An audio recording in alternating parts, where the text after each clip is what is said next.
네, 시장은 끝났지만 투자는 계속돼야 합니다. 한 발짝 앞서 내일을 준비하는 마감 후 투자 코칭 진행의 김다림이고요. 오늘도 저희와 1시간 동안 오늘의 이슈 정리하고 내일장을 내다보는 시간 가져보겠습니다. 마감 후 투자 코칭은 이데일리 TV, 유튜브와 네이버를 통해서도 만나보실 수 있습니다. 먼저 오늘장 시장의 흐름을 헤드라인을 통해서 만나보시죠. 4가지 이슈가 준비되어 있습니다. 첫 번째로는 시장 마감 상황부터 정리해 보겠습니다. 네, 오늘 양시장이 각각 8%, 11% 낙폭을 보이면서 우리 증시가 정말 새파랗게 질렸습니다. 네, 코스닥은 11% 내리면서 600선까지 내려왔는데요. 미국의 경기 침체 전망으로 우리 증시가 연이틀 큰 낙폭을 보였고 아시아 증시 전체가 흔들렸습니다. 그리고 패닉셀링으로 인해서 국내 증시 상승 종목을 찾아보기도 힘들었는데요. 오늘 반도체나 자동차 등 주요 섹터들의 낙폭이 모두 깊었지만 중동 리스크 등 방산 관련된 종목들은 선방하는 하루였습니다. 다음 소식 보겠습니다. 네, 코스피와 코스닥에서 서킷 브레이커와 사이드카가 동시 발동된 건 4년 5개월 만입니다. 사상 세 번째라고 하는데요. 사이드카 발동에도 주가 하락이 진정되지 않자 결국 서킷 브레이커마저 발동이 됐습니다.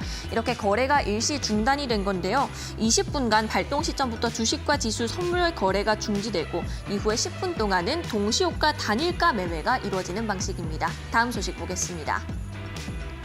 네, 한편 이란의 이스라엘 공격도 임박한 것으로 보입니다. 미국과 이스라엘은 현재 이란의 공격이 오늘 내로 이뤄질 것이라고 예상을 하고 있는데요. 네, 그리고 이제 방산 테마가 오늘장 크게 주목을 받았던 하루였습니다. 이 이슈 외에도 이제 한화 에어로스페이스가 주말 사이에 K9 폴란드 2차 계약을 앞두고 있다라는 기대감이 다시 한번 시장에 불어 들어왔고요. 그리고 2분기 호실적을 발표한 데다 하반기에도 수출 전망은 밝다고 합니다. 마지막 소식 보겠습니다. 네, 현대글로비스가 기아 멕시코 공장의 수출 물류 병목 현상을 해결합니다.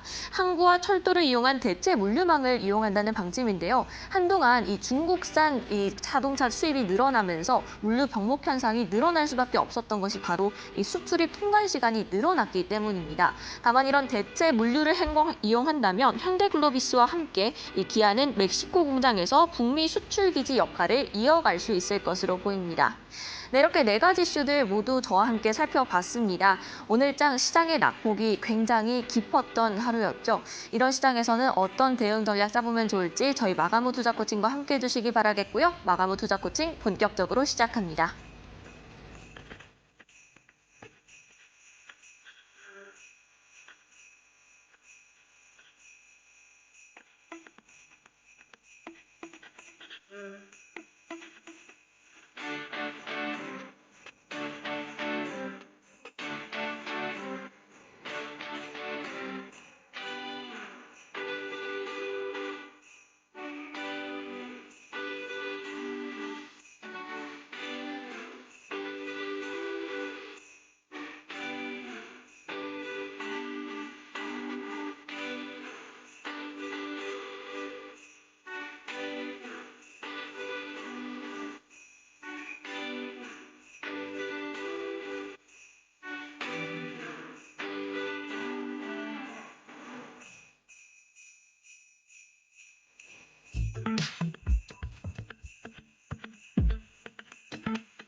네, 이제는 오늘의 이슈 한 가지를 더 집중적으로 탐구해보는 시간입니다. 서동구 소장님과 함께합니다. 안녕하세요.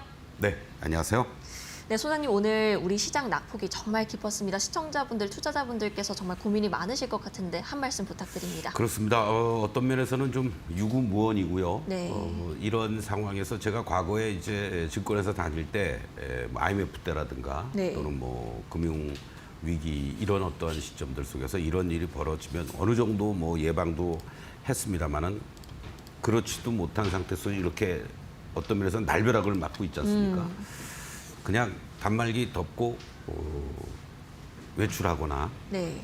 아니면 고객분들하고 오찬을 하든 만찬을 하든 뭐 그러한 어떠한 흐름인데 잠시 시장에서 좀 비껴나 있는 것도 네.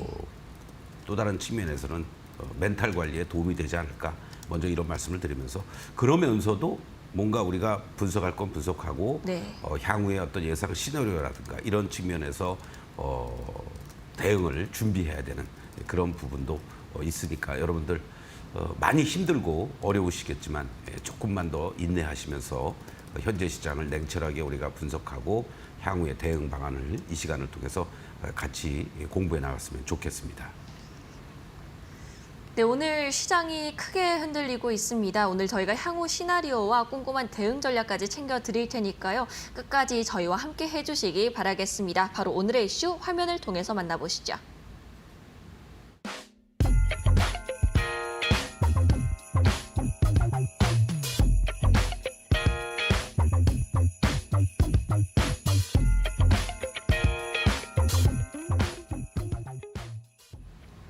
네, 오늘은 숫자로 보는 시장입니다. 오늘의 숫자는 5조 원인데요. 앞서 제목에서 이제 코스피가 10% 가까이 장중에 내렸다라고 말씀을 해주셨습니다. 그런데 종가 기준으로 한 8% 정도 낙폭을 보인 것 같거든요. 이게 5조 원이라는 숫자와 어떤 관련이 있을까요? 이틀 거래일 동안에 네.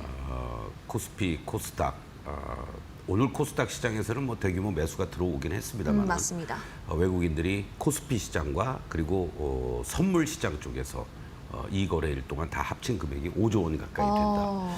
그러니까 대단히 매도 폭탄을 불러일으켰다 이렇게 볼 수 있겠고 이런 부분에 대해서 어떤 면에서는 오늘 그래도 막판에 외국인들이 선물 쪽에서 또 1조 원 넘게 매도했다가 많이 청산을 좀 했어요. 맞습니다. 그러니까 수치를 조금 줄어들긴 하겠지만은 이러한 부분들을 감안해서 본다라면은 어느 정도 시장의 공포 분위기는 조성이 됐고 외국인들의 특히 선물 쪽에서는 지난번에도 그랬지만은 뭔가 변화되는 모습들도 우리가 한번 캐치해 볼 수 있지 않을까 이런 차원에서 단순하게 보면 대규모 매도가 나왔지만 선물 쪽에서는 또 미세한 변화들 그리고 오늘 코스닥 시장 쪽에서는 개인들의 어떤 항복을 받아내는 듯한 네. 그러한 매도 폭탄들이 나왔는데 그 물량들을 줍줍하는 이러한 모습도 보였다라는 거 우리가 또 체크해 볼 만한 그런 주요한 내용 아니겠느냐 이렇게 말씀드리겠습니다. 네, 수급 부분에서 장 막판 들어서 어느 정도 변화가 나왔는데 이 부분에 대해서는 저희가 계속해서 팔로우업을 해드리겠습니다. 그럼 어떤 이슈들이 우리 시장에 영향을 미쳤을지 바로 살펴보겠습니다. 사실은 지금 둘러싸고 있는 시장의 가장 큰 요인들은 갑자기 불거진 리세션, 미국의 경기 침체, 또 뭐 실적 발표단에서 이제 AI의 고점론 뭐 이런 네. 부분도 있고 여러 가지 요인들이 있긴 합니다만은 그러한 부분들을 우리가 한번 좀 점검해 볼 필요가 있겠는데 사실은 코스피 기준으로 지난 7월 11일이었죠. 2,896포인트를 기준으로 한다면 한 16% 내외 정도 장중 저점을 기록했을 때 급락을 하는 이러한 모습이 나타났고 코스닥 시장은 사실 7월 달에 별로 올라온 것도 없었어요. 네. 지난 3월 달에 고점이었죠. 3월 달에 922포인트 3월 26일 날 그 시점 대비한다면 한 25, 6% 정도 급락하는 이러한 모습들이 연출이 됐습니다. 통상적으로 이러한 정도의 흐름이라면 이제 반등이 나올 만한 시점도 됐습니다. 네. 문제는 주변에 엮여져 있는 이런 내용들이 복합적으로 작용을 하다 보니까 어느 하나씩 실타래를 풀지 못하고 있다라는 거죠. 지난 시간에 사실은 몇 가지 요인들을 감안하면서 한두 개씩 뭔가 개선될 여지가 있지 않겠느냐라고 네. 했는데 갑자기 가장 대표적인 것이 경기 침체를 유발할 만한 그러한 지표들이 부정적으로 나왔다라는 거. 그것이 지난주 후반부터 미국 시장을 비롯해서 우리 시장, 아시아 시장을 강타하는 이러한 모습들이었는데 결국 가장 큰 이슈 중에 하나가 이제 경기 침체 우려가 고조가 되고 있다라는 거죠. 바로 ISM 제조업 지수가 48.8로 예상이 됐는데 46.8이 나왔다라는 거. 그리고 또 실업률도 4.1% 내외에 놓여져 있다가 4.3%로 급증을 해주었다라는 거고, 결국 이러한 요인들이 비농업 부분에서 17만 6천 명 정도 예상을 했는데 11만 4천 명에 그쳤다라는 거. 이 시간을 통해서도 여러분들께 계속 말씀드렸지만 인플레가 어느 정도 잡힌 상태에서 금리 인하면은 아주 땡큐다. 그렇죠. 다만 파월 의장도 그렇고 연준 의원들도 인플레는 어느 정도 제궤도로 가고 있는데 고용이 여전히 뜨겁다. 뭐 고용을 좀 더 보겠다 이랬는데 이 시간을 통해서도 계속 강조드렸지만 고용이라는 것이 뭐 서서히 감소된다든가 뭐 서서히 다운되는 게 아니죠, 인플레. 네. 어느 순간에 갑자기 확 나빠질 수 있는 그런 어떤 요인들인데 그걸로 인해서 상당히 지금 논란이 되고 있지 않느냐라는 얘기들이 나오고 있습니다. 그러니까 고용이 이렇게 갑자기 악화가 된다? 쉽게 고용이 개선되기 힘들지 않느냐? 그래서 고용 때문에 금리 인하를 만약에 단행한다라면은 이것은 경기 침체로 가는 그런 단계 아니냐. 그래서 7월 달에 했어야 되는 거 아니냐부터 시작해서 일부에서는 뭐 8월 달에 연준 회의가 없으니까 긴급 회의라도 소집해서 금리 인하해야 된다. 이런 뭐 압박도 가하고 있고, 뭐 일부 IB 쪽에서는 뭐 시티라든가 JP 모건 같은 경우에는 단순한 0.25가 아니라 최소한도 50bp씩 B컷을 단행해야 된다. 그러면서 연말까지 1.25 정도를 인하해야 된다. 뭐 골드만삭스도 이렇게까지 또 네. 얘기를 하고 있다라는 거죠. 일부에서는 월가에서는 이걸 핑계로 해서 빨리 금리 인하를 해라라고 압박을 가하고 있다라고도 하고 있는데, 물론 우리가 과거에 CPI가 조금 꺾이니까 바로 뭐 금리 인하할 거야 하면서 시장이 막 급등을 하고, 네. 그런 과정에서 뭐 파월이라든가 연준 위원들이 아직 갈 길이 멀어 이러면서 또 찬물을 끼얹었단 말이에요. 또 고용 지표가 한 번 이렇게 잘못 나왔다고 기대치에 부합되지 못하게 나왔다고 그래서 아유 이거 경기 침체야 이렇게 하는 것도 시장이 너무 손바닥 뒤집듯이 하는 부분도 있긴 하지만, 뭐 공식적으로는 뭐 GDP 성장률 2분기 연속 마이너스를 보였을 때가 공식적으로 전미경제연합회에서 침체에 들어갔습니다라고 얘기하는 것이 우리가 상식적으로 아는 얘기고, 네. 사실은 뭐 실업률 5%대 내외 5% 미만이라면은 거의 뭐 완전 고용이다 이런 얘기들을 많이 하고 있었단 말이죠. 네.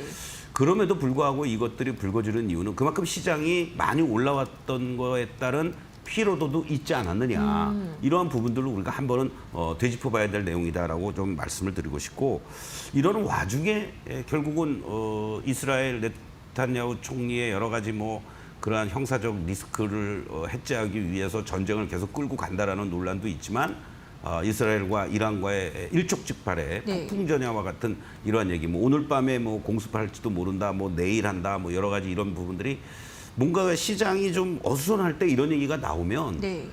이런 것 자체도 불안하다는 얘기죠. 거기에 그렇죠. 또 인플레가 좀 잡히나 보다 했는데 유가도 꿈틀거릴 수 있겠고, 또 물류, 항만, 또 어떤 농산물 가격이라든가 식량과 관련된 이런 부분들도 조금은 시장에서 인플레가 재현될 우려가 있지 않느냐라는 것도 뭔가 호재성 재료가 나와도 시원찮을 판국에 또 다른 악재 아닌 악재, 신경 써야 될 일이 또 생겼다라는 것도 심리를 그만큼 위축시키게 만들고 있다, 이렇게도 볼 수 있을 것 같습니다. 어떤 면에서는 가장 큰 것 중에 하나가 이제 엔캐리 자금의 청산 문제. 네. 이 부분은 사실은 일본에서의 금리 인상이 이루어졌고, 뭐 9월 달에도 금리 인상 한 번 더 한다라고 했을 때 뭐 일정하게는 나올 수는 있어도 이렇게까지 시장을 흔들지는 않을 것이다라는 말씀을 드리겠는데, 결과적으로는 뭐 저의 오판이다 이렇게도 솔직하게 말씀을 드리고, 네. 여러분들께 좀 죄송스러운 말씀도 드리겠는데, 지난 7월 11일 날 162엔대에서 순간적으로 엔화가 급락을 했던 그런 과정이 151엔대였습니다. 그리고 이 다시 리바운딩을 준 저항대가 155엔이었는데요. 여기서 한 뭐 4, 5일 동안 계속 잠잠하게 있다가 결국은 금리 인상과 추가적인 금리 인상에 대한 코멘트, 거기에 미국의 실업 지표라든가 이러한 요인들이 작용이 되면서 복합적으로 순간적으로 142엔까지 내려왔던 네, 맞습니다. 이러한 흐름들. 지금 또 시장에서 보니까 141엔대까지도 갔다가 지금 143엔대로 올라오고는 있어요. 지금 네. 현재. 근데 이러한 부분들이 결과적으로는 엔캐리 자금을 계속해서 청산시키게 만들 수 있는 요인으로 작용이 되는 게 아니냐 이렇게 볼 수가 있겠고 결국 145엔을 중심을 해서 여기서 추가 하락하느냐 아니면 다시 또 150엔대 정도까지 리바운딩을 줄 수 있느냐. 지금 엔화의 162엔대에서 142엔까지 내려왔다라는 걸 감안하면은 한 3, 4% 정도가 순간적으로 한 2주 만에 급락을 한 거잖아요. 네. 바로 이런 부분에서의 자율적 리바운딩을 줄 수 있는 그러한 그 엔화의 반등 포인트도 우리가 주목해 볼 필요가 있겠는데 지금 시장에서 가장 불확실하면서도 걱정스러운 것이 뭐 이게 엔캐리 자금이 도대체 얼마 정도 되느냐 네. 또 우리나라에 들어와 있는 자금이 어느 정도 되느냐라고 의견들은 분분합니다. 뭐 10조가 안 될 거다, 뭐 15조다, 뭐 이런 얘기까지 있는데 오늘 교보증권에서 아주 중요한 내용 하나가 지난 주말에 이제 발표가 된 게 있습니다. 그 내용을 한번 좀 참고하면서 여러분들 그래프를 한번 보시면 좋겠는데요. 총 엔캐리 자금이 준동을 하는 시점들이 한 5차례 있었습니다. 그래서 저 비교를 보시면 우리 코스피 지수 그리고 S&P 500 또 유로 지수 이렇게 이제 구분을 했는데 아무래도 우리 시장이 좀 하락폭들이 조금 더 크게 나타나고 있어요. 근데 여기서 보시면은 1기 때와 1차 때와 3차 때, 5차 때가 각각 아주 의미 있는 그러한 흐름들이었습니다. 바로 1차 때 우리가 바로 98년도 IMF 때 당시였습니다. 그리고 3차가 미국의 글로벌 금융위기, 서브프라임 사태가 있었을 때 2008년도 9월 13일 날 바로 리먼 브러더스가 파산됐던 그 시점. 그때 이제 아무래도 또 엔화가 준동을 하는 이러한 모습들이 연출이 됐고 그리고 이제 코로나 때 2020년 3월 전후에서 이런 흐름들이 됐는데 근데 그 시점에서 하락폭이 컸던 그것은 뭐 우리만이 아니고 다른 어떤 나라들도 다 마찬가지였고요. 또 바로 그런 어떠한 지정학적인 이유라든가 뭔가 이슈가 있을 때 저렇게 준동을 했다라는 거죠. 그리고 물론 지금의 하락폭을 감안했을 때 코스닥 시장은 어느 정도 근접해 있는 이러한 부분도 나타나고는 있습니다. 또한 여기서 우리가 간과해서는 안 될 건 90년대와 2000년대만 해도 일본 엔화는 절대적인 안전자산이었습니다. 맞습니다. 그러니까 달러화가 흔들린다든가 뭐 어떤 그 글로벌 여러 가지 위기가 있을 때는 달러 내지는 엔화로 안전하기 위한 그런 어떤 피난처, 도피처가 됐던 그런 어떤 흐름들이었는데 지금은 그건 아니잖아요. 네. 그러한 부분도 우리가 한번 생각을 해볼 필요가 있겠고 저런 크게 5차례 또 첫 번째, 세 번째, 5번째 이런 사례들을 감안해서 보면 지금이 과연 그럴 만한 시점이겠느냐. 이런 부분도 한번 우리가 생각을 해볼 필요가 있다라고 감안하면 엔화의 그러한 절상 효과가 한 13% 정도 160엔대에서 140엔 그리고 우리 지수도 코스피라든가 코스닥이 상대적으로 코스닥이 더 많이 하락 급락을 하긴 했습니다만은 이러한 부분들을 감안한다면 엔화의 어떤 움직임이 앞으로도 대단히 중요한 포인트로 작용될 수 있지 않겠느냐. 이 부분을 우리가 좀 체크해볼 필요가 있다라고 말씀을 좀 드릴 수 있겠고 또 하나 이제 걱정스러운 것이 결국은 반도체 관련주들을 중심으로 뭐 삼성전자, SK하이닉스가 이렇게 10% 이상씩 급락하는 이러한 부분도 과거 코로나 사태 이후 말고는 저도 별로 본 기억이 네. 없어요. 그만큼 시장이 비정상적이라는 얘기죠. 결국 이러한 어떤 단초가 제공됐던 것이 엔비디아가 지금 보면은 시간에서 100불 이하로 거래가 되고 있는 이러한 요인도 지금 작용이 되고 있는 것 같은데 결국 또다시 이상한 얘기가 불거진 거 아니겠습니까? 뭐 미 법무부에서 반독점법 위반으로 혐의 조사를 하고 있다라는 거. 유럽 쪽에서는 이미 프랑스에서 조사를 먼저 하고 있었죠. 네. 그리고 또 바로 차세대 AI 칩 블랙웰의 그런 결함에 따라서 올 하반기 또는 뭐 내년 상반기도 1, 4분기도 안 될지 모른다.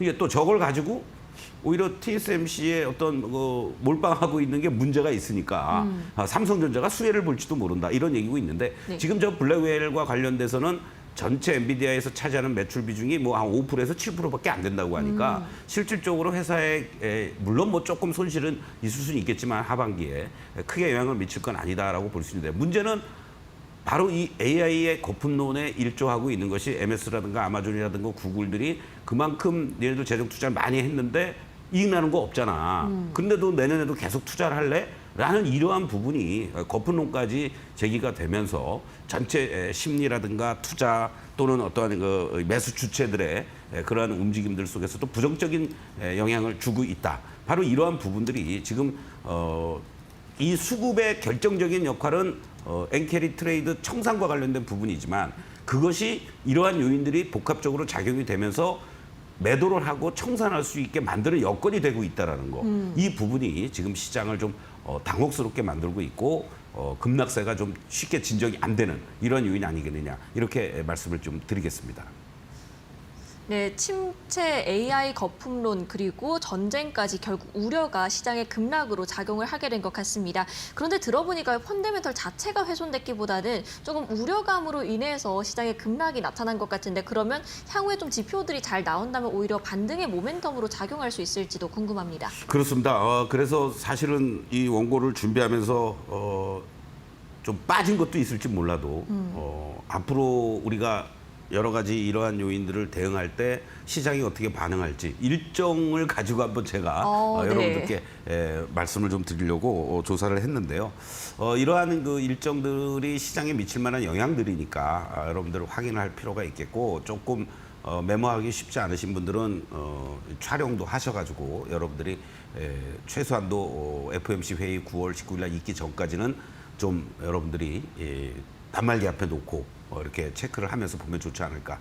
일단 오늘 저녁에 이제 ISM 서비스 지수가 나옵니다. 그러니까 제조업 지수는 안 좋다. 근데 서비스 지수마저도 지금 지난달 48.8에서 51.4를 전망하고 있는데 얘는 좋게 나와야 된다는 얘기겠죠.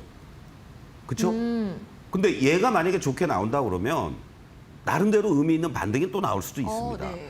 그래서 일단 당장 오늘 저녁을 우리가 좀 체크해 볼 필요가 있다. 물론 지금 뭐 일본이라든가 대만, 우리나라도 그렇고 아시아 시장이 폭락을 하면서 나스닥 선물도 급락해 있는 그런 어떤 모습들이 연출되고는 있지만 또 일부에서는 여러분들 이런 말씀도 드립니다. 팁으로 말씀드린다면 상대적으로 중화권 뭐 중국이라든가 홍콩은 뭐 하락폭도 제한적이고 양호하네 이런 말씀을 해요. 근데 그것을 참고적으로 말씀드린다면 중국 같은 경우에는 외국인에게 개방되어 있는 부분이 아주 미세하죠. 그리고 홍콩 같은 경우에는 이미 홍콩으로 반납된 홍콩이 중국으로 반납된 이후에 뭐 외국계 자본, 엔캐리 자금도 할 것 없이 이미 상당 부분 다 빠져나왔습니다. 그러니까 이러한 상황에서 중화권 증시에 우리가 붙어 있어야지 좋은 거 아니야? 이런 일부 우스갯소리도 하시지만 그건 아니다라는 거 참고적으로 좀 말씀을 좀 드리겠고 그리고 또 주 후반에 8월 8일 날이죠. 과연 일본 중앙은행에서 금리 인상을 했고 다음 달에도 또 추가 인상에 대한 여지를 남겨놨는데 그 의사록이 발표가 되니까 그 부분을 좀 더 우리가 엔캐리 자금의 움직임에 있어서는 체크해 볼 필요가 있지 않을까 이런 말씀을 좀 드릴 수 있습니다. 그리고 다음 주에 이제 14일 날 CPI가 발표가 되는데 이게 아주 참 묘한 상황이 됐어요. 지난달에 발표됐을 때는 전월 대비했을 때는 마이너스가 나왔잖아요. 맞습니다. 근데 이번에 만약에 너무 높게 나와도 안 좋고 또 안 좋게 나와도 안 좋다라는 거죠. 그러니까 만약에 뭐 또 마이너스가 나온다든가 이상하게 나와버리면 야 이거 진짜 침체되니까 물가도 이거 완전히 확 떨어지는 거 아니야 이렇게 걱정할 수가 있다는 얘기고 그냥 뭐 적정하게 뭐 2.78 정도 나온다든가 뭐 이러면 뭐 양호하네 이렇게 갈 수 있단 말이죠. 그래서 저 14일 날 CPI 나오는 것도 우리가 좀 주목해 볼 필요가 있는데 그리고 나서 이제 19일부터 22일까지 미국의 전당대 이미 뭐 해리스 부통령이 민주당의 대선 후보로 확정은 됐지만 이런 어떠한 공식적 행사들을 토대로 해서 여러 가지 또 민주당의 정강 정책이라든가 또 미국 시장이 급락하고 있는 이 모습 속에서 집권 여당인 민주당은 결코 달가울 게 아니란 말이죠. 그런 어떠한 코멘트가 나오지 않겠느냐 이런 것도 우리가 한번 기대해 볼 수 있겠고 그리고 8월 20일부터 23일까지 이제 잭슨홀 미팅이 있는데 저기에서 이제 파월 의장이 또 어떠한 코멘트를 할 것인지 뭐 지금 뭐 비컷도 요구하고 있고 8월 중에 전체적으로 뭐 임시 회의라도 소집해서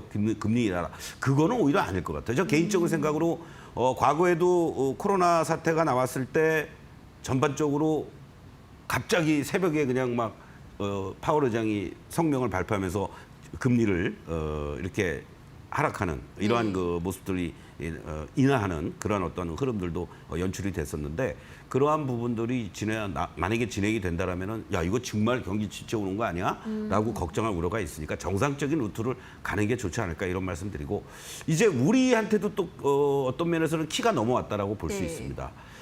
사실은 지금 미국의 금리 인하에 대한 기대감이 커지면서 엔화도 또 절상이 되고 있는 상황, 뭐 1,360원, 50원대에서 이렇게 움직여주고 있다라면 지금 외환 시장을 중심으로 해서 뭐 부동산 문제라든가 뭐 또 물가 문제 이렇게 큰 세 개 축인데 일단 환율이 일단 잡힐 수 있는 가능성이 높아졌다는 얘기죠. 네. 뭐 1,400원을 다시 간다는 것보다는 1,350원대에서 이제 좀 레벨 다운돼서 움직이니까 운실의 폭이 넓어지는데 물가도 뭐 장마로 인해서 조금 문제가 있지만 다시 또 이제 정상화된다라면은 2%대로 내려온다. 이제 부동산이 문제인데 뭐 가계부채 문제라든가 부동산 이것이 쉽게 안 잡히면은 금리 인하를 안 한다라는 게 기조이긴 한데 과연 만약에 전체적인 분위기가 미국 시장에서 금리를 9월 달에 0.5를 한다라고 하면은 충분히 내릴 수 있는 여지가 있지 않겠느냐. 이런 부분도 우리가 주목해 볼 필요가 있겠고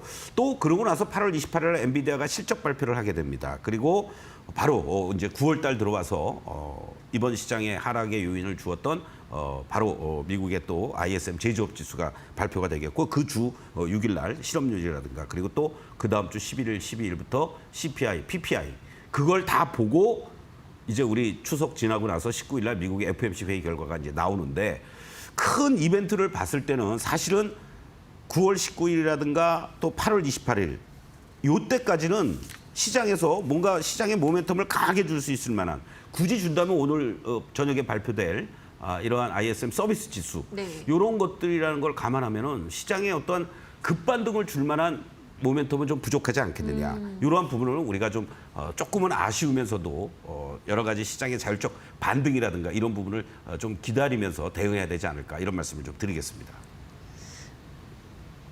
네, 주요 일정들 정리를 해봤습니다. 그런데 현재 현금 비중이 높은 분들 그리고 주식 비중 높은 분들 간의 대응 전략 차이가 있을 것 같은데 좀 짚어주실 수 있을까요?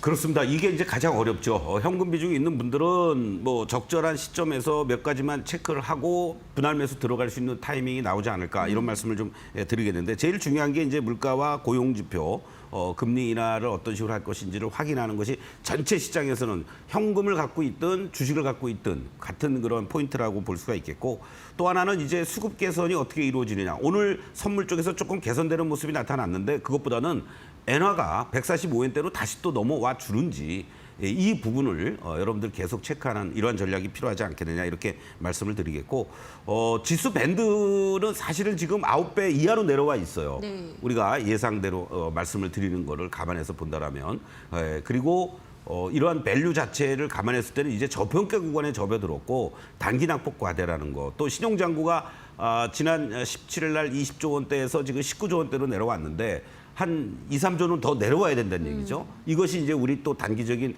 내부 포인트다라는 것도 여러분들 좀 참고를 해주시면 좋겠고 2018년, 2020년, 2022년 요럴 때만 PER 밴드가 뭐 9배 내외에 있던 시점에서 기술적 반등도 빠르게 나왔습니다. 네. 그것도 우리가 체크를 해야 되는데 현금 있으신 분들은 삼성전자 기준으로 현재 시점에서만 놓고 봤을 때 7만 원부터 7만 1천 원 사이에서 하방이 잡는다면 분할 매수 들어갈 수 있는 자리다. 또 SK하이닉스 기준으로도 15만 원에서부터 14만 원 자리가 유지가 돼준다면 그 자리에서는 일부 분할 매수할 수 있는 자리들이 충분히 나올 수 있지 않겠느냐 이렇게 말씀을 드리고 문제는 분할 매수의 전략과 더불어서 주식 비중이 많으신 분들은 절대적으로 지금은 견디셔야 될 자리입니다. 최소한의 뭐 3인 2거래일 동안에 여러분들 코스피 기준으로 300포인트가 급락을 했습니다. 최소한도 100포인트, 150포인트가 조그만 계기만 이루어지면 나올 수 있는 자리들이 나오니까 네. 반등을 이용해서 내가 현금 비중을 좀 늘려나가겠다. 이런 마인드로 대응하는 것이 좋지 않을까 이런 말씀 드리겠습니다. 네, 이렇게 오늘장 이슈 정리하고요. 잠시 뒤에는 많은 분들이 기다리시는 서동구 소장님의 매직 기법 강의도 준비되어 있습니다. 끝까지 저희와 함께 해주시기 바라겠고요. 내일장 체크포인트 어떻게 살펴볼까요? 네, 맞습니다. 지금 현재 시점에서 아까도 말씀드렸지만 업종 일단 대표주들의 지지 라인이 어디에서 형성되는지를 여러분들 확인하셔야 돼요.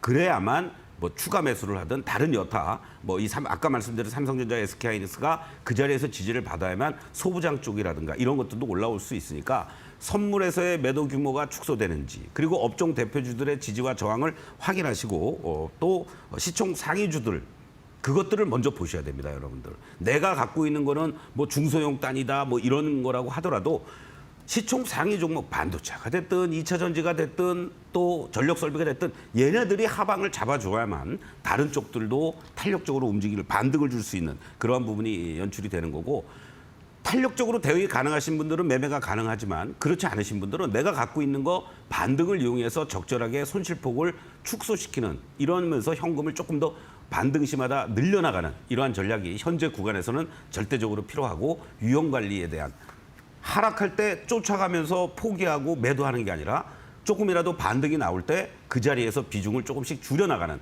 이러한 전략이 절대적으로 필요하다. 다시 한번 강조를 드리겠습니다. 네, 현금 확대 전략이 필요한 시점입니다. 이어서 2부는 실전 투자 매직 기법 강의부터 시간의 특징주, 내일장 공략주 시간이 준비되어 있습니다. 매직 기법 강의 바로 출발해 보겠습니다.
네, 우리 투자자, 시청자 여러분들 월요일 날 아침부터 얼마나 오늘 여러분들 마음고생하시고 힘드시겠습니까?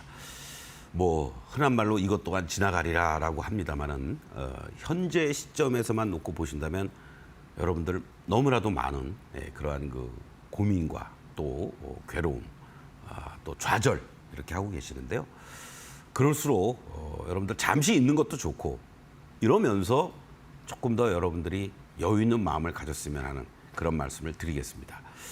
제가 매주 수요일마다 아침에 8시 30분부터 10시까지 장중 실전 매매 방송 무료로 여러분들과 함께하고 있고요. 그리고 또 어제도 여러분들과 함께했죠. 매주 일요일 날 저녁 8시부터 9시까지 현재 시장 상황들 그리고 또 대응 전략들 이렇게도 말씀을 드리고 있습니다만은 이럴수록 더욱더 여러분들과 함께 노력하는 그런 서동부가 되도록 하겠습니다. 또 돌아오는 내일 모레 수요일도 여러분들 함께 해주시면 대단히 고맙겠습니다. 어려움을 함께하면 반으로 줄고 기쁨을 함께하면 2배로 늘어난다는 말도 있지 않습니까? 어려울수록 같이 힘을 합쳐서 이 어려움, 위기를 잘 극복해 나가길 바라겠습니다. 자, 오늘 시장에서 여러분들과 함께 해야 될 종목은요. 사실은 지난주에 여러분들께 말씀드렸던 방산 쪽에서 현대로템에 이어서 우주항공과 방산 이 두 가지를 겸비하고 있는 한국항공우주를 여러분들께 말씀을 드렸습니다. 그런데요, 단기적으로 고점을 기준으로 했을 때 6%의 오름세를 보이긴 했지만 뭐 당시의 매수 가격보다도 오늘 순간적으로 밀려 내려오는 이러한 모습을 보이면서 아주 절묘하게도 여러분들 제가 7월 29일 날 방송한 거니까요. 다른 거 보지 마시고 한번 7월 29일 날에 녹화를 한번 여러분들 한번 보십시오. 이탈가를 제가 그때 얼마로 제시해 드렸습니까? 바로 48,000원을 제시해 드렸습니다, 여러분들. 예. 오늘 장중 저점이 48,000원이었습니다. 그리고 다시 5만 원대로 회복했죠. 그 흐름들이 여러분들께 6만 원을 제시해 드렸습니다만은 57,900원을 고점으로 1차 목표가는 아직 달성하지 못했습니다. 너무나도 절묘한 자리에서 이런 종목들이 또 하방을 잡아주기도 합니다. 이렇게 급락하는, 물론 전체적으로도 오늘 꼬리들이 좀 달아주는 모습은 다행이었지만 종목들마다 탄력도는 좀 떨어졌죠. 자, 항공 우주 같은 경우에도요. 이 여러분들 2022년도 하반기부터 급락을 하고 이렇게 횡보하는 모습을 보여주면서 쌍바닥을 만들어주고 반등을 줍니다. 그리고 이 자리에서 좀 버티는 듯했던 모습이었지만은 순간적으로 이탈했다가 다시 또 올라가는 이러한 모습이지만 여기가 저항받고요. 또 이렇게 횡보 조정을 보이다가 다시 또 저항을 받습니다. 그리고 밀려 내려오는 자리에서 좋은 거래와 더불어서 상승하는, 이번이 너무나도 아쉬운 거죠. 이번에 캔들은 물론 돌파하고는 이러한 모습이 연출이 됐습니다만은 이 추세가 계속해서 유지가 되고 여기 라인들을 돌파를 했다면 이 종목은 더 탄력적인 흐름으로 6만 원을 쉽게 넘어가고 돌파하는 흐름이 됐을 텐데 그 모습이 하필이면 이렇게 시장이 급락하는 과정에서 연출됐기 때문에 아쉽다. 그럼에도 불구하고 수급적인 측면에서는 외국인 기관들은 여전히 저점에서 특히 외국인들은 계속해서 매수하는 이러한 모습을 지금 보여주고 있다. 이렇게 볼 수가 있겠습니다. 그렇기 때문에 이 추세가 큰 그림에서 여러분들 이러한 지지와 이 저항들이 어떻게 돌파가 되고 형성이 되느냐에 따라서 이 주가는 이미 한 단계는 이제 올라선 거죠. 그렇죠, 여러분들? 예. 그렇기 때문에 오늘 절묘하게도 지지했던 자리들이 바로 이 계속해서 지지를 보여주었던 48,000원에 대한 라인이 형성이 될 수 있었다. 이렇게 볼 수가 있는 겁니다. 자, 캔들하고 해서 다시 한번 보시면 이렇게 돌파가 되면서 슈팅되는 이런 자리들이 있습니다. 이번에도 먼저 올라갔죠, 캔들이. 그러면서 끌고 올라가는 겁니다. 이 추세의 자리들을. 그런데 이틀 동안에 걸쳐서 급락하고 이 부분은 제가 원고를 보내드린 자리니까 여기 48,000원을 닫고 꼬리를 달아줬을 거라고요.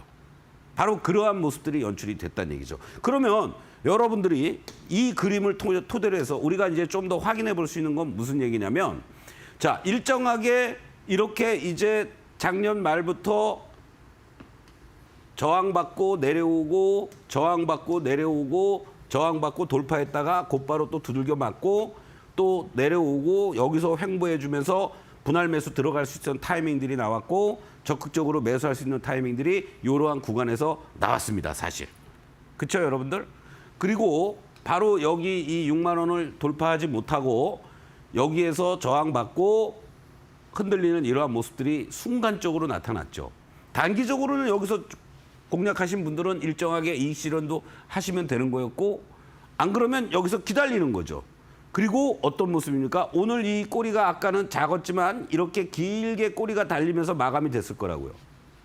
그러면 결국 여러분들 신규로 만약에 내일부터 시장이 조금 더 진정이 되는 흐름이라면은 이 종목은 오늘 이 이탈가라고 제가 지난 시간에 말씀드렸던 48,000원에 대한 지지력을 확인하시면서 뭐 5만 원 초반이라든가 이러한 자리에서는 일부 분할 매수가 이제 가능한 자리에 놓였다라는 것을 오늘 간접적으로 보여주었다.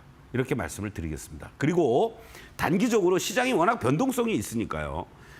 탄력적인 흐름이 연출되지 못하면 5만 1,000원 정도, 5만 원 이하에서 매수가 만약에 됐다라고 하면은 여러분들 10% 정도 게임을 한다라고 했을 때 5만 5,000원 이 직전의 고점대가 이제 저항으로 바뀔 수 있습니다. 중기적인 관점에서는 끌고 가도 되겠지만 단기적으로 그렇게 여러분들이 5%에서 10% 게임도 병행하면서 대응하시는 것이 좋겠다라고 말씀드리고, 이 흐름들은 순간적으로 이탈이 됐지만 캔들은 추세는 유지가 되고 있다라는 거죠. 빨간 다이아가. 그리고 제대로 공략을 하려면 시그널도 파란 시그널인데 다시 어떠한 흐름입니까? 요 빨간 시그널로 전환되는 이러한 모습이 될 때 여러분들이 조금 더 매수의 포인트로 잡고 대응하면 좋겠다. 이렇게 말씀을 드리겠습니다. 오늘 사실 이러한 상황에서 어떤 종목을 여러분들께 드릴 수가 있겠습니까? 제일 좋은 건 안정적인 실적이 뒷받침돼 줄 수 있을 만한 그러한 종목을 여러분들께 말씀을 드리려고 하는데 이 대규모 이 수주잔고를 보유하고 있고 올해 상반기에 올해 매출 목표 80% 이상을 달성한 그러한 종목을 여러분들께 말씀을 드리도록 하겠습니다. 급락 이후에요. 이제 1차 상승을 보여주었고 오히려 지금 현재 시장을 감안했을 때 요 눌림목 과정을 이용해서 매수할 수 있는 타이밍이 됐다라고 말씀을 드릴 수가 있겠습니다. 자세한 전략은 잠시 후에 말씀을 또 드리도록 하겠고 여러분들 이번 수요일 날 변함없이 8시 30분부터 10시까지 장중 실전 매매 방송 시간에 다시 또 뵙도록 하겠습니다. 잠시 후에 다시 뵙겠습니다.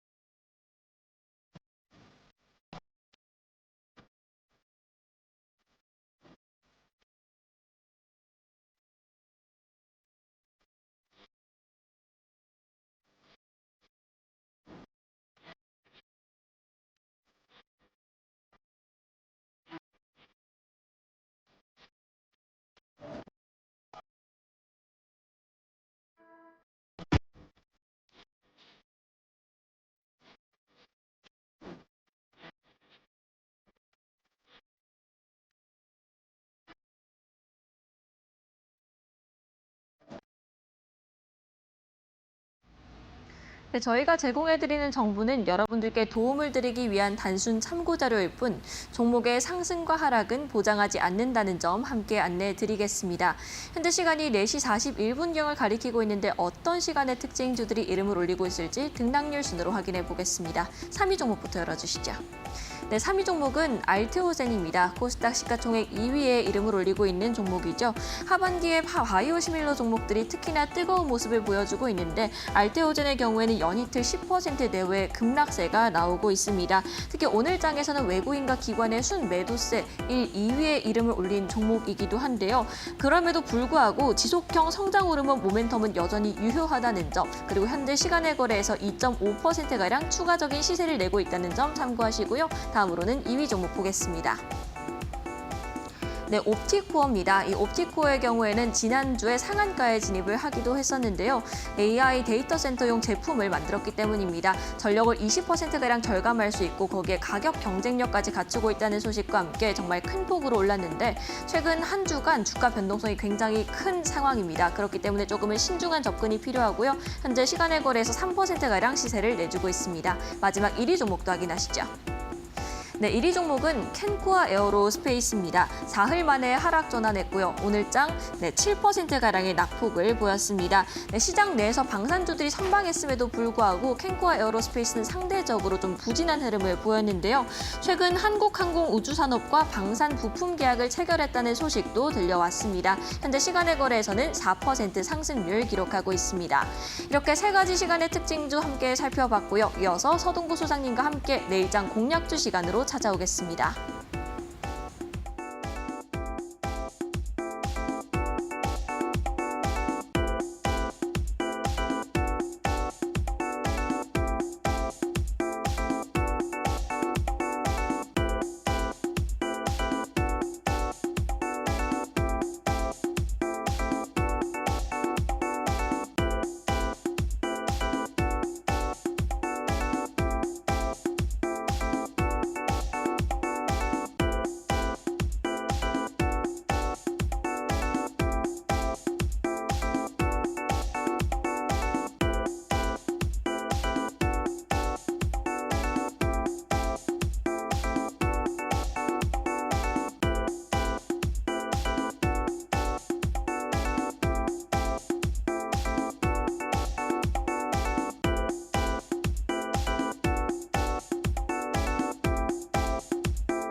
네, 바로 내일의 공략주 시간으로 넘어가겠습니다. 앞서 힌트가 풍부한 수주 잔고였는데요. 수주하면 전 조선이나 방산 쪽 먼저 생각나거든요. 뭐 조선 방산 뭐 좋죠. 좋죠. 예. 그런 과정에서 사실은 이제 과거에 삼성 엔지니어링이었습니다. 근데 이제 ENA로. 그렇죠. ENA로 바꿨죠. 바로 이제 우리가 이제 과거에 뭐 삼성물산에서 건설 파트도 있었고 네. 삼성 엔지니어링도 건설 쪽이다 이렇게 얘기를 하지만은 실질적으로는 엔지니어링 화공 플랜트 쪽, 이제 중동 특수 이런 쪽에 이제 많이 기대가 있고 네. 또 삼성 ENA 같은 경우에는 원자력 설비 능력도 있는 그런 회사다 이렇게 이제 이해를 하시면 좋은데 네. 사실은 그 2분기 영업이익이 시장 예상치에 못 미쳤던 부분이 있어요. 네. 근데 그 부분은 이제 전년 동기 했을 때 워낙 큰 수주를 받은 게 있어가지고 기저 효과로 네. 좀 감소됐다 이렇게 볼 수 있는데 3분기 이후부터는 정상적인 하반기 실적이 우상향 계속된다 이렇게 여러분들 이해하시면 좋을 것 같습니다. 공격적인 수주를 통해서 아까 말씀드렸던 것처럼 연간 수준 목표 12조 6천억 정도를 예상하고 있는데 벌써 87%를 상반기에 달성했다는 네. 거죠. 이러한 요인들이 작용이 되면서 전체적으로 2분기 말 수주 잔고가 24조 1천억 원 정도 거기에 이제 화공 플랜트 쪽 부분은 뭐 고성장세를 계속 할 수 있는 그런 여건을 지금 계속 조성이 되고 있고 또 이 그린 분야 쪽으로 진출하면서 이쪽에서의 어떤 성장세도 기대가 되고 있는 대표적인 종목이다라고 말씀을 좀 드릴 수 있겠는데 아주 재미난 모습을 여러분들 수급적인 것을 한번 보여드리겠습니다. 네. 최근 여러분들 일별 동향인데요. 지금 시장이 이렇게 크게 흔들리는 과정 속에서 물론 오늘 삼성 엔지니어 ENA도 크게 이렇게 하락하는 이러한 모습들을 보여주고는 있습니다만은 지금 외국인들과 기관들이 지난 7월 25일부터요 하루도 빠짐없이 동반 순매수를 계속 보여주고 있습니다. 지난 7월 31일 날만 외국인들이 512억 정도의 이러한 5억 원 정도의 순매도를 보인 것을 감안한다면은 지속적인 순매수 기조를 지금 계속 보여주고 있다. 오늘도 매수하는 이러한 모습을 네. 보여주었다라는 거죠. 그래서 수급적인 측면에서도 상당히 안정적인 이러한 모습을 보여주고 있는데 차트를 한번 보시면은요. 지금 주봉의 모습을 보고 계십니다. 주봉의 모습을 먼저 보시는 이유는요. 상당히 주가의 어떤 하방 경직성이 요 22,000원을 중심으로 해서 이제 형성이 되고 있고 1차적으로 상단이 28,000원에 놓여져 있습니다. 그래서 이번 구간에서도 돌파 시도했다가 못했죠. 시장이 같이 흔들리면서 만약에 돌파했었으면 아마 여러분들께 이 종목을 못 드렸을 거예요. 아 이제 너 잘 가나 보다 하고 그런데 이렇게 최근 들어서 단기간에 급락을 해주었기 때문에 오히려 여러분들이 매수할 수 있는 타이밍이 되지 않았느냐 이렇게 말씀을 좀 드리겠고 단기적으로는 캔들이 이탈되는 이러한 모습들을 보여주고 있지만 추세 자체는 지금 상승 추세를 잘 보여주고 있다라는 거. 이러한 부분에서 내일부터 이 빨간 시그널이 이제 하락세가 진정이 되고 돌아서 준다라면 충분히 매수할 수 있는 이런 타이밍으로 작용될 수 있지 않겠느냐. 오늘도 장중 저점 23,450원에서 종가 24,600원으로 마무리가 됐는데요. 오늘의 이 저점에서 매수가 될 수 있을지 아니면 시초가 갭상승이 나온다라고 했을 때는 또 두들겨 맞을 수가 있습니다. 그러니까 항상 시초가 이하 자리로 분할 매수하면서 22,000원만 이탈되지 않는다면 1차 목표가 뭐 더 높이고 싶지만 일단은 직전에 고점이 있는 자리들 29,000원을 1차 목표가로 설정을 하면서 여러분들께 삼성 ENA 말씀을 드렸습니다. 네, 수급도 안정적이고요. 거기에 수주 기세까지 좋은 삼성 ENA 살펴봤습니다. 시초가 이하에서 분할 매수해서 목표가는 29,000원, 손절 라인은 22,000원으로 제시를 해드렸습니다. 네, 이렇게 소장님을 방송 시간 외에도 만나볼 수 있는 곳이 있다고 하는데 한번 설명 부탁드립니다. 네, 여러분들 매주 수요일 날 오전 8시 30분부터 장중 10시까지 실전 매매 방송 함께 하고 있습니다. 라이브 방송창과 유튜브로 동시에 진행이 되니까 여러분들이 어려움을 같이 함께 해주시면 좋겠고 그리고 또 매주 일요일마다 저녁 8시부터 9시까지 한 주간을 전망하면서 주간 공략해볼 만한 베스트 3 종목도 제공을 해드리고 있습니다. 여러분들 함께 하면서 어려움을 같이 반으로 줄였으면 좋겠습니다. 네, 이데일리 TV 검색하셔서 들어오면 되고요. 저희는 소장님과 여기서 인사 나눠보도록 하겠습니다. 감사합니다. 네, 고맙습니다. 네, 마감 후 투자 코칭 여기서 마무리해보도록 하겠습니다. 저희는 내일 오후 4시에 다시 찾아뵙도록 하겠고요. 시청해주신 여러분 고맙습니다.